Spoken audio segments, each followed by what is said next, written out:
Bienvenidos a su programa de radio favorito, Economía Radio Nacional.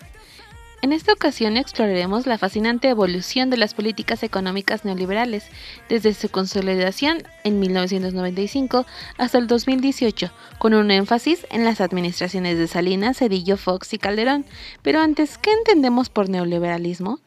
El neoliberalismo no es una corriente uniforme, sino un conjunto de ideas que moldean la relación entre el Estado, la economía y la sociedad.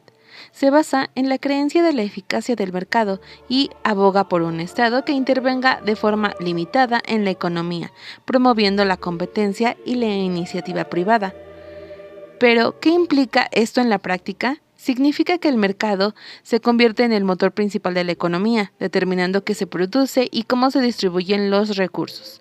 Se prioriza lo privado sobre lo público, con la creencia de que el sector privado es más eficiente y puede ofrecer mejores servicios a un costo más bajo. En este enfoque, conlleva una desconfianza en el gobierno como administrador eficiente de empresas y servicios, lo que impulsa a la privatización y reduce la intervención estatal en áreas como la educación y la salud. En el corazón del neoliberalismo está la idea de privatización, la transferencia de empresas y servicios en el ámbito público al privado. Esta medida busca mejorar la eficiencia y reducir la intervención estatal de la economía.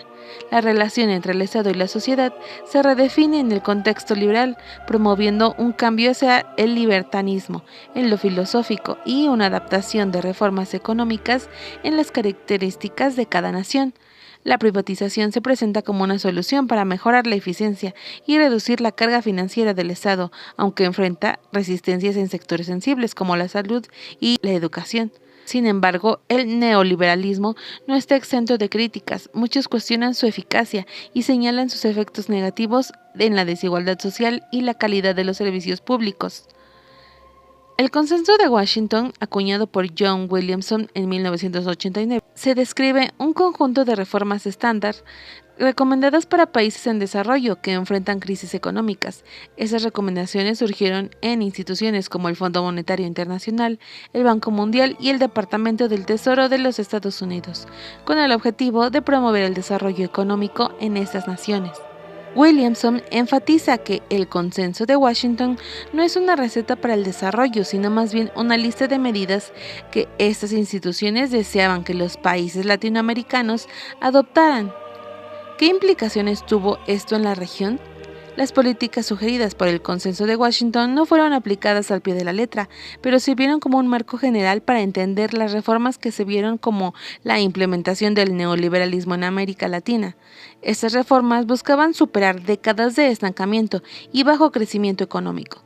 Sin embargo, también generaron controversia. Algunos las interpretaron como una lista de reformas políticas y económicas que tenían gran aceptación en Washington, D.C., mientras que otros las vieron como una imposición de políticas neoliberales que buscaban minimizar el papel del Estado en la economía.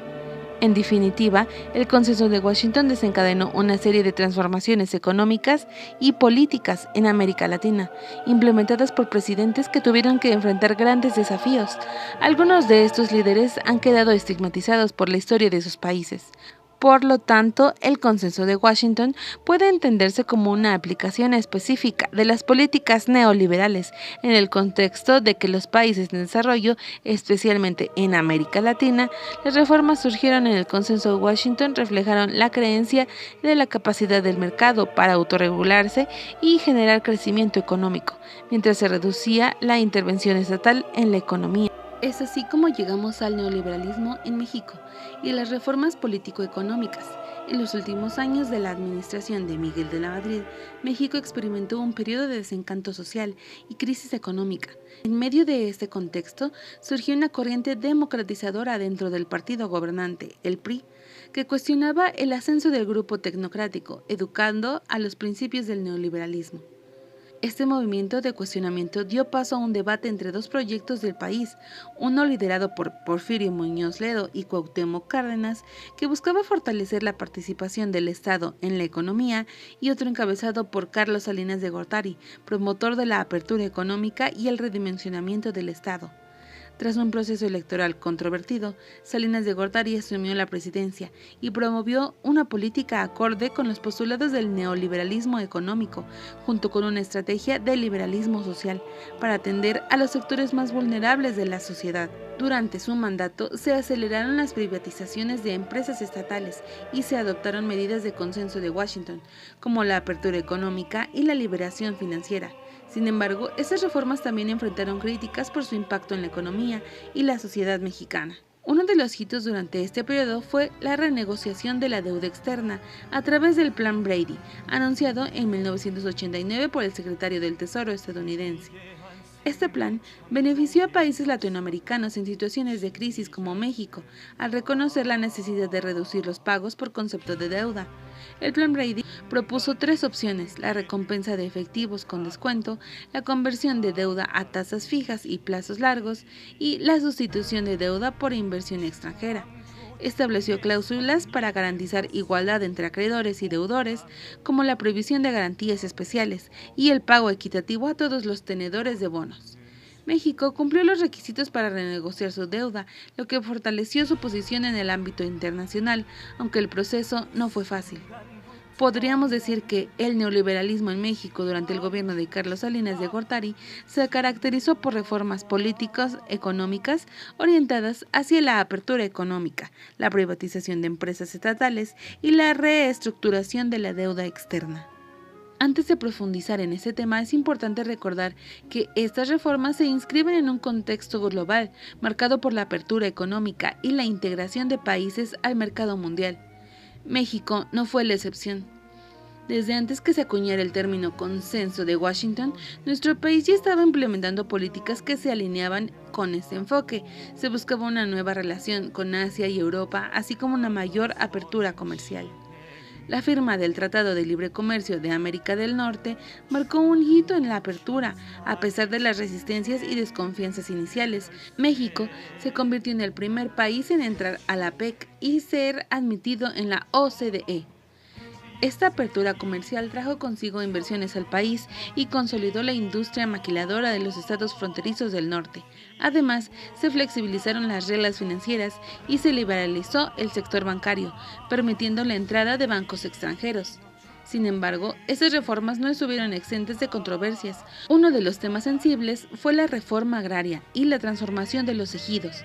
Aunque se propusieron medidas para modernizar el campo y aliviar la pobreza, surgieron resistencias y críticas. La eliminación de la reforma agraria y la introducción de Procampo, un sistema de apoyos directos a los productores, generaron debates y tensiones en el sector campesino. Además, la privatización de la banca y la reforma de los ejidos suscitaron preocupaciones sobre la concentración de la riqueza y la pérdida de la soberanía alimentaria. A pesar de los esfuerzos por impulsar un liberalismo social y fortalecer el gasto social, persistieron los desafíos en materia de pobreza y desarrollo humano. Movimientos como el Barzón y el surgimiento del EZLN evidenciaron las limitaciones de estas reformas para abordar las necesidades sociales más apremiantes. En general, las reformas estructurales durante la administración de Salinas marcaron un periodo en transformación profunda en México, pero también suscitaron controversias y desafíos que aún resuenan en nuestra sociedad. Durante el periodo de la transición entre el gobierno de Carlos Salinas de Gortari y el de Ernesto Zedillo, se empezó a configurar un nuevo panorama político y económico en el país. Todo comenzó el 19 de diciembre de 1994, cuando los integrantes del Pacto para la Estabilidad y el Crecimiento Económico se reunieron para abordar la situación del peso mexicano. En esa reunión, el secretario de Hacienda propuso ampliar la banda de flotación del peso como medida precautoria. Sin embargo, la filtración de esta información desencadenó una ola especulativa que provocó una fuga masiva de capitales, reduciendo las reservas internacionales y deteriorando aún más el valor del peso. Esta devaluación afectó significativamente la deuda pública, especialmente los tesobonos indexados al dólar, colocados durante el año anterior. La crisis financiera resultante se expandió hacia otros países, revelando la nueva interdependencia de los mercados internacionales y sus impactos en economías emergentes como la de México. A nivel interno, surgieron divisiones políticas y culpas sobre las medidas tomadas por el gobierno anterior, lo que llevó a la ruptura del grupo gobernante con el equipo salinista y una creciente desconfianza en la gestión económica. Una de las crisis más graves que enfrentó el gobierno de Zedillo fue la quiebra de los bancos recientemente privatizados. Para evitar un colapso económico, se creó el Fondo Bancario de Protección al Ahorro, FOBAPROA, que se convirtió en una deuda pública significativa. En respuesta, se promovió el Acuerdo de Unidad para superar la emergencia económica, que buscaba impulsar la inversión privada y la eficiencia en sectores clave como ferrocarriles, telecomunicaciones y puertos. Sin embargo, a pesar de los esfuerzos por estabilizar la economía, el AUC no logró los resultados esperados y se tuvo que presentar un programa de acción para reforzarlo en marzo del mismo año. La administración zedillista privilegió la expansión de las exportaciones y la atracción de inversión extranjera directa para impulsar el desarrollo nacional. Aunque inicialmente enfrentó dificultades, con el tiempo el país logró recuperarse gracias al crecimiento y consolidación de la inversión extranjera directa. Fue así como en 1995 la crisis de la administración zedillista marcaron un periodo de profundos desafíos económicos y políticos en México, pero también demostraron la capacidad de resiliencia y adaptación del país frente a las adversidades. Las manufacturas mexicanas se vieron beneficiadas por la devaluación del peso, lo que hizo que las exportaciones fueran más asequibles. Sin embargo, gran parte de esas manufacturas se basan en maquiladoras que en realidad ensamblan productos utilizando principalmente insumos importados, limitando así la verdadera contribución de México en las exportaciones. Las políticas implementadas durante el gobierno de Zedillo muestran una industria mal organizada, con una alta dependencia de importación de tecnología y problemas en la balanza comercial y de pagos. El crecimiento económico se vio más afectado por las importaciones que por el impulso del sector productivo. Para hacer frente a la crisis económica, al inicio de su mandato, el gobierno de Zedillo firmó un acuerdo para obtener préstamos de organismos internacionales, con el objetivo de evitar una crisis similar a la que se vivió en el periodo de transición. Aunque la gestión de Zedillo logró recuperar el crecimiento económico y reducir la inflación, también se observó un aumento en el déficit en cuenta corriente, el déficit fiscal y la deuda interna. Es aquí donde nos preguntamos, ¿cuáles eran los objetivos económicos de este modelo? Principalmente dos: maximizar el crecimiento económico medido por el Producto Interno Bruto y disminuir equitativamente el ingreso para mejorar el bienestar de la población. Sin embargo, es importante destacar que el crecimiento económico, sin un adecuado bienestar social, carece de sentido. Una población con un poder adquisitivo amplio impulsa la economía y la generación de riqueza. El gobierno panista del siglo XXI generó ciertas expectativas. Si bien se observó un crecimiento constante en el Producto Interno Bruto en términos monetarios, en términos porcentuales, este crecimiento no fue tan significativo como se esperaba. Para evaluar el éxito o fracaso de los modelos económicos adoptados en México, es fundamental comprender estos puntos. Un crecimiento económico sin una distribución equitativa de la riqueza no beneficia a toda la sociedad. Durante el sexenio de Vicente Fox se observó un estancamiento económico debido a varias razones, entre ellas la falta de seguridad jurídica para los inversionistas y la continuidad de las tendencias económicas previas. Esto se tradujo en una oportunidad desperdiciada, ya que el gobierno no logró implementar las reformas estructurales necesarias dentro del modelo neoliberal. En línea con las directrices del modelo económico, se intentó controlar la inflación mediante diversas medidas como el control salarial, la restricción de la oferta monetaria y la estabilización del tipo de cambio. Sin embargo, en términos de bienestar social, el crecimiento del empleo fue insuficiente y precario. La mayoría de los nuevos empleos surgieron en el sector informal o en trabajos mal remunerados, lo que contradijo las promesas de campaña de crear un empleo formal y abatir la pobreza. La administración federal del 2000 a 2006, según varios análisis, estuvo mal planificada desde el principio. A pesar de las expectativas del crecimiento económico, la realidad fue decepcionante. Además, si bien el balance presupuestario fue positivo en 2006, los primeros 5 años fueron deficitarios, lo que reflejó un sexenio perdido en términos de crecimiento y desarrollo económico. A pesar de las dificultades en las elecciones siguientes, el Partido Acción Nacional retuvo el poder y su candidato Felipe Calderón Hinojosa asumió la presidencia para el periodo de 2006 a 2012. Durante la administración de Calderón se continuaron las políticas de modernización administrativa iniciadas en el gobierno anterior, así como las reformas estructurales propuestas por el modelo neoliberal. Se intentaron tocar sectores sensibles como el energético, educativo, de telecomunicaciones y se llevaron a cabo cambios en los ámbitos fiscal, laboral y financiero. Sin embargo, los problemas económicos persistieron. Por un lado, hubo dificultades para hacer a Pemex una empresa competitiva en el mercado del petróleo, debido a años de mala administración y falta de inversiones adecuadas. La crisis financiera internacional de 2008 también se obligó al gobierno a proponer una serie de reformas económicas en áreas clave como fiscal, energética, laboral, regulatoria y de telecomunicaciones. Aunque se lograron algunos avances como la inflación más baja de la historia y una acumulación récord de reservas internacionales, el crecimiento económico fue limitado. Esto se tradujo en precarias oportunidades de empleo y un aumento en la informalidad, lo que contribuyó a la falta de ingresos, baja productividad y carencia de seguridad social, de servicios de salud. Al final del mandato de Calderón, los conflictos no provenían tanto de la economía como de la fallida estrategia de seguridad que desató niveles de violencia sin precedentes. A pesar de las políticas económicas implementadas, la situación social no mejoró sustancialmente, lo que plantea interrogantes sobre la efectividad del modelo neoliberal en México. En conclusión, la crisis del 2018, desencadenada por la especulación inmobiliaria de Estados Unidos, golpeó a México con fuerza, debido a la estrecha interdependencia económica entre ambos países.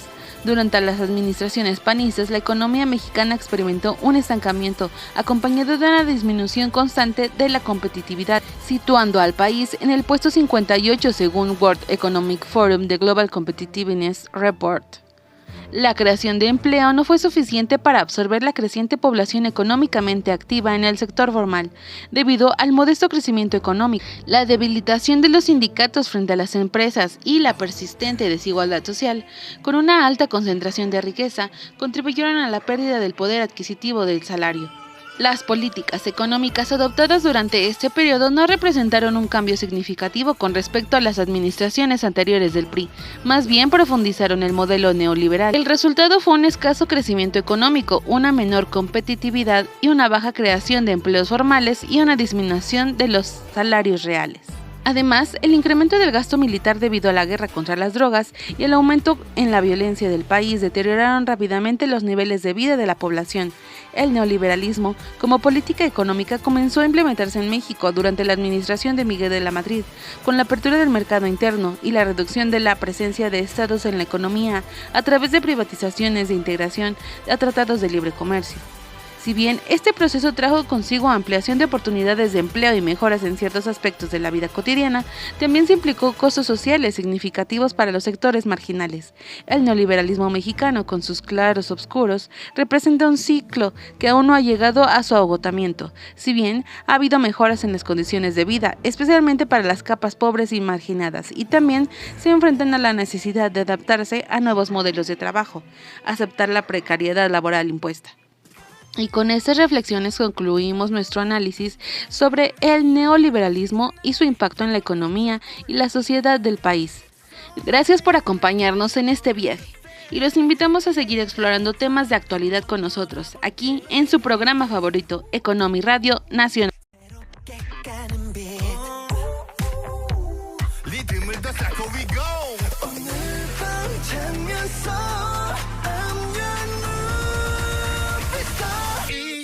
Time.